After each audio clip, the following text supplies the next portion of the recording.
L'esprit. L'esprit est immobile. Hors de l'espace et du temps, l'esprit ne peut agir. Il est. L'esprit occupe son propre espace dont nous faisons aussi partie. Ainsi, nous occupons deux formes d'espace dans les lois différents totalement, ce qui nous trouble profondément. La philosophie, née de cette ambiguïté, échoue lorsqu'on veut s'appuyer sur la raison pure. L'esprit est inaccessible à la raison essentiellement mouvante dans le temps. De déduction en déduction, le temps lui est nécessaire pour analyser, comparer et conclure. L'esprit est instantané, inaccessible aux démarches rationnelles. Peut-on comprendre une pierre, comprendre le ciel ou comprendre une montagne? En revanche, on peut les aimer. L'esprit est donc intimement lié à l'amour.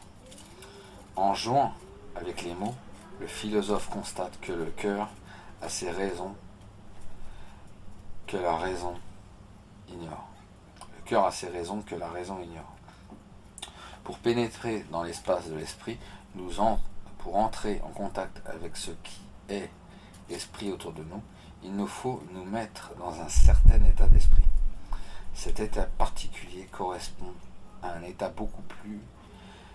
beaucoup plus grande sensibilité. Nous devons découvrir le respect qui fait taire notre ego et ralentir notre intellect. Nous devons nous mettre en état d'amour en nous souvenant de ce que nous éprouvions lorsque, adolescents, nous découvrions la vie. Là est le secret de l'éternelle jeunesse. Nous pouvons alors retourner puiser aux sources même de la vie, y trouver la force qui nous permet d'entrer dans le monde de l'esprit, car nous découvrons dans un éblouissement que l'esprit et l'amour ne sont qu'un. Voilà l'union dont nous avons conservé la nostalgie depuis notre tendre enfance. Cette impression de paradis perdu, d'irrémédiable abandon qui nous conduit à errer d'illusion en illusion, avec au bout toujours la même déception et toujours ce sentiment de vide et d'incomplétude. Ce respect que nous avons évoqué, nous le trouvons dans le silence de notre intellect lié à l'immobilité du corps. La relaxation du corps entraîne la détente mentale qui peut nous conduire à ce silence de la pensée. Lorsque la pensée devient silencieuse, lorsque le brouhaha de notre mental s'apaise, alors la sensation peut venir. Elle peut libérer l'émotion devant la nature de l'esprit, que nous percevrons enfin dans l'objet sur lequel nous portions notre attention.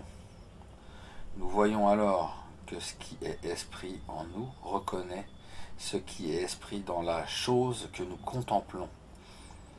Nous pouvons momentanément vivre ce que cette chose vit ou être ce que l'objet de notre attention est.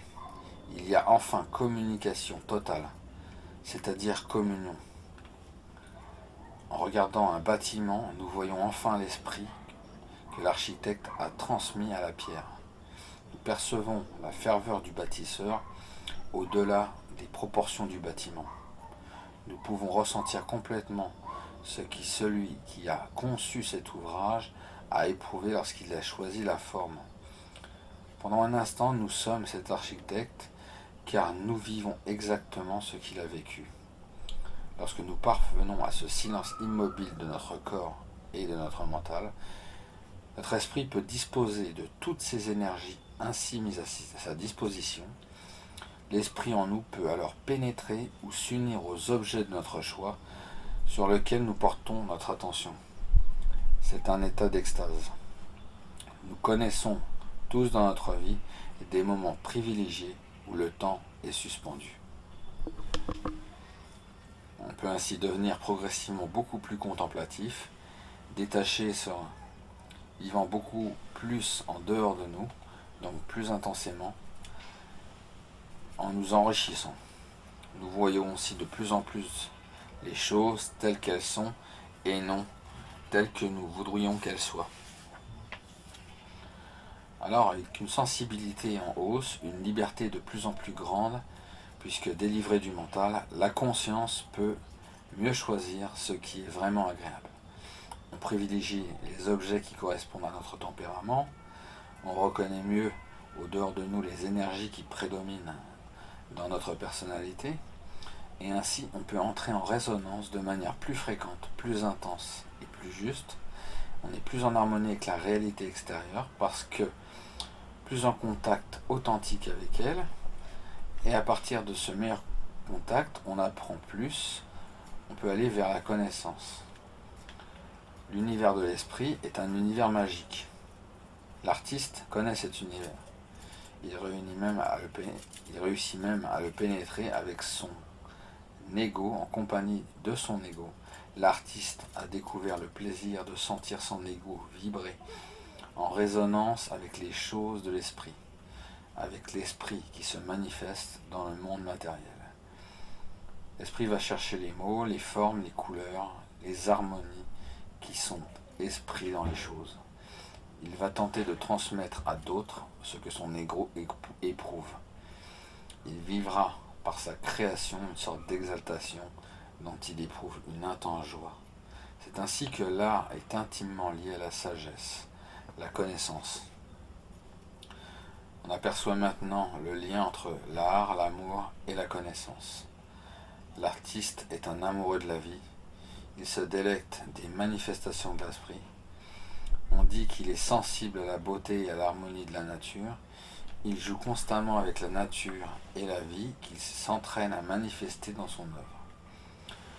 Nous sommes tous artistes, mais la plupart négligent cette faculté qui appartient profondément à tout être humain. N'oublions pas que nous sommes tous semblables. Si le mode de vie moderne nous a momentanément éloignés de notre nature d'artiste, nous sentons intimement que si nous le désirons, nous pourrions retrouver cette faculté de percevoir le monde à travers le sentiment. L'art est le sentiment de l'esprit. Un piège qu'il nous faudra éviter sera de limiter nos productions artistiques aux seuls arts reconnus dans notre culture. Ainsi, le musicien, le peintre et le sculpteur n'ont pas l'exclusivité des productions artistiques humaines. Le cuisinier peut être un artiste, mais aussi le financier dans sa gestion, ou le chirurgien lorsqu'il opère, et la mère de famille lorsqu'elle veille sur ses enfants, et l'ouvrier qui accomplit sa tâche avec ferveur. Car c'est bien en ferveur qu'on reconnaîtra l'artiste. Son œuvre, si elle est imprégnée, deviendra un chef-d'œuvre. Et le sentiment est toujours le même. De temps en temps, partout sur la terre, de la beauté à l'œuvre émanera alors comme un parfum subtil que l'homme reconnaîtra toujours. Quelle que soit la tâche entreprise, la ferveur est l'esprit qui se meut, la vie qui se densifie dans l'action pour retourner ensuite à l'immobilité et au silence lorsque l'accomplissement a eu lieu. L'homme peut ainsi participer au mouvement de la vie, il peut devenir la vie. Récapitulation, l'esprit est immobile, l'esprit occupe son propre espace. Nous sommes très troublés d'appartenir ainsi à deux aspects différents, régis par des lois qui ne sont pas les mêmes. Ainsi, la raison de notre intellect est capable de comprendre la réalité d'un objet que notre esprit peut aimer. L'esprit est intimement lié à l'amour. Pour rencontrer l'esprit dans les choses, nous devons accéder à un état d'amour qui nous permettra de fusionner avec l'objet sur lequel nous portons notre attention. Il s'établira alors une véritable communion avec l'objet de notre contemplation et nous connaîtrons alors un état d'extase.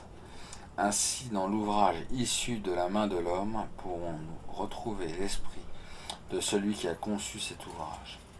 Hors du temps, nous pourrons devenir l'auteur de cet ouvrage. L'esprit rejoint l'esprit. Cette union, cette communion, nous la retrouvons dans l'art. L'artiste, en développant sa sensibilité, en cultivant l'amour de ce qu'il éprouve comme beau, parvient à transmettre ce qu'il a vécu en s'adressant directement à l'esprit de ceux qui contempleront son œuvre. L'artiste est un amoureux de la vie.